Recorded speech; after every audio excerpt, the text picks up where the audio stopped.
Nos encontramos en la nave AHN 2020 para contarles sobre las noticias odontológicas del momento. En esta ocasión vamos a hablar sobre la ATM, la articulación temporomandibular. Esta articulación es muy pequeña y es bilateral. ¿Qué quiere decir eso? Que tenemos una a cada lado de nuestro cráneo. Pese a que tenemos una en cada lado, esta no puede funcionar de manera independiente, ya que se encuentra unida por el cuerpo de la mandíbula.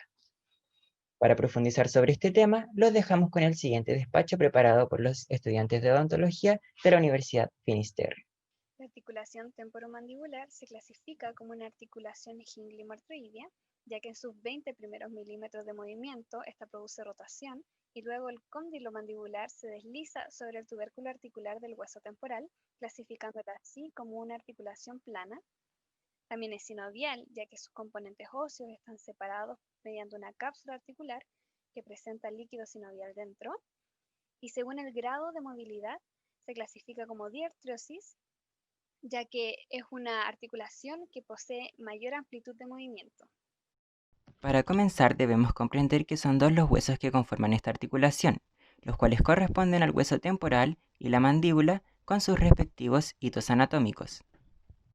En primer lugar, encontramos al hueso temporal, el cual presenta tres porciones: de rosado la porción escamosa, de celeste la porción mastoidea y de verde la porción petrosa. En la porción escamosa encontraremos al proceso cigomático del hueso temporal, que se aprecia de color blanco. Este proceso cigomático albergará al tubérculo articular, que se aprecia de color amarillo, y posterior a este a la fosa mandibular, que se ve naranja. Por otra parte, tenemos a la mandíbula.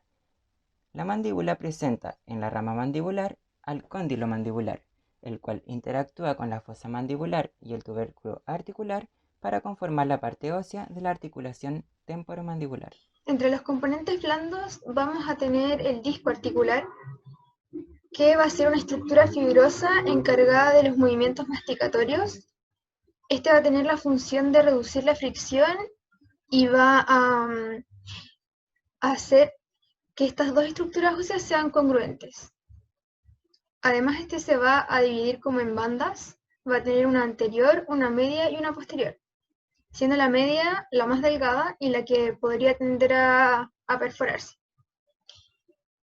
Por otro lado, vamos a tener compartimientos, vamos a tener espacios que va a ser el infradiscal, que va a ser el espacio que va a estar debajo del disco articular, el supradiscal, que va a ser el que está sobre el disco articular, y el espacio retrodiscal, que va a ser el que está por posterior, y va donde se van a encontrar los dos ligamentos bilaminares, uno superior y uno inferior. Además, vamos a tener la membrana sinovial, que va a ser una estructura especializada que va a tapizar la cara interna de la cápsula articular. Además, vamos a tener, entre los componentes blandos, tenemos los músculos, que van a ser los pterigoideo lateral, uno superior y uno inferior. Como les mencionaba, vamos a tener la cápsula articular, que va a ser la que va a cubrir toda la articulación temporomandibular. Va a ir desde el temporal hacia el cuello del cóndilo. Este se va a insertar desde el tubérculo cigomático anterior, va a ir por lateral a la fosa, se va a ir por detrás por la fisura petrotimpánica, sigue hasta la línea media, hasta la espina del esfenoides, se cruza por adelante del tubérculo articular y se va a unir por el otro lado. Existen ligamentos asociados a la articulación temporomandibular, los cuales se denominan ligamentos accesorios. Estos ligamentos tienen como función limitar algunos movimientos de la mandíbula. En primer lugar, tenemos el ligamento esfenomandibular, el cual se origina en la espina del esfenoides y se va a insertar en la língula de la mandíbula. Este ligamento participa en los movimientos de apertura y cierre mandibular. Luego tenemos el ligamento estilomandibular, el cual se origina en el proceso estiloides y se va a insertar en el ángulo de la mandíbula. Este ligamento se tensa al existir protrusión mandibular y se relaja cuando hay descenso de la mandíbula.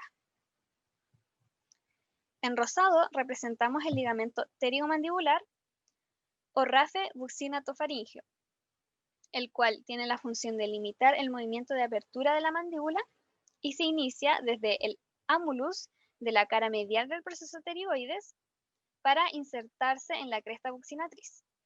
Este ligamento también separa el músculo buccinador del músculo constrictor de la faringe.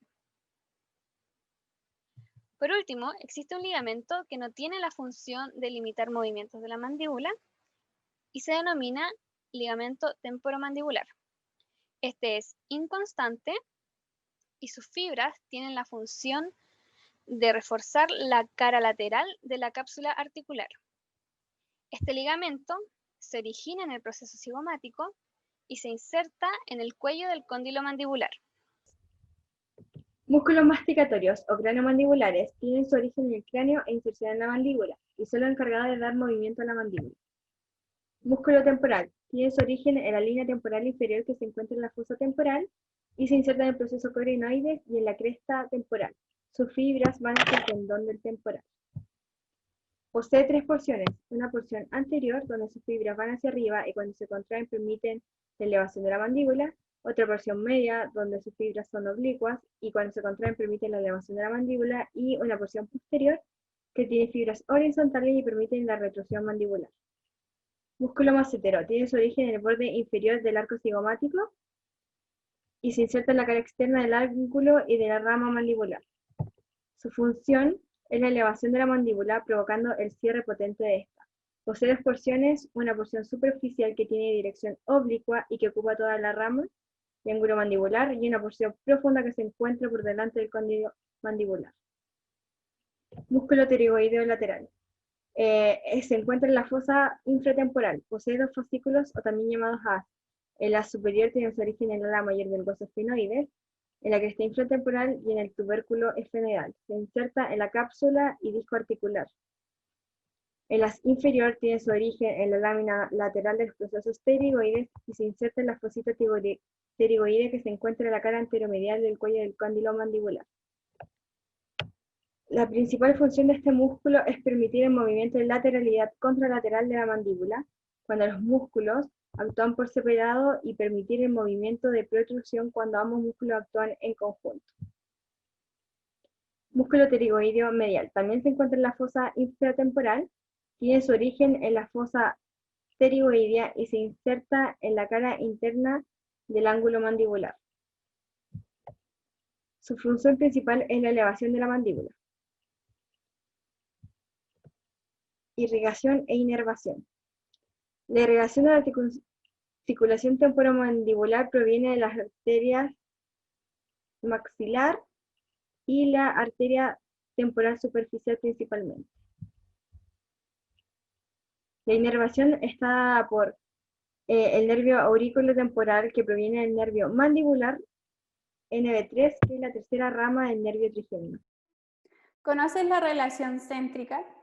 ¿Sabías que es considerada la relación más funcional de nuestra ATM, en la cual nuestro cóndilo mandibular está posicionado lo más superior, anterior y medial posible en la fosa mandibular con el disco articular interpuesto?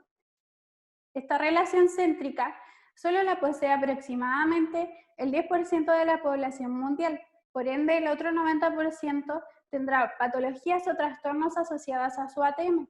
A continuación veremos 3 ejemplos. La luxación mandibular ocurre cuando el cóndilo se mueve anterior al tubérculo articular, por ende la boca quedará muy abierta. El dentista podría palpar una depresión en la zona posterior al cóndilo. Estas pueden producirse por diferentes acciones que pueden ser desde un tratamiento odontológico prolongado hasta un simple bostezo. En el video podemos observar que el paciente no puede cerrar su boca y que el tratamiento implica la reposición del cóndilo volviéndolo posterior al tubérculo articular.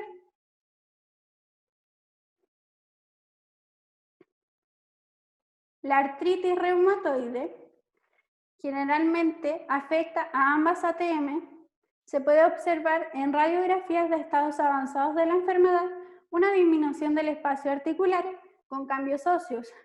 Esto puede ocurrir por un desgaste normal, traumatismo, bruxismo y manifestaciones clínicas que pueden ser leves o graves. Se dice que entre el espacio de la fosa mandibular y el cóndilo si hay menos de 0,5 milímetros, prácticamente no hay disco.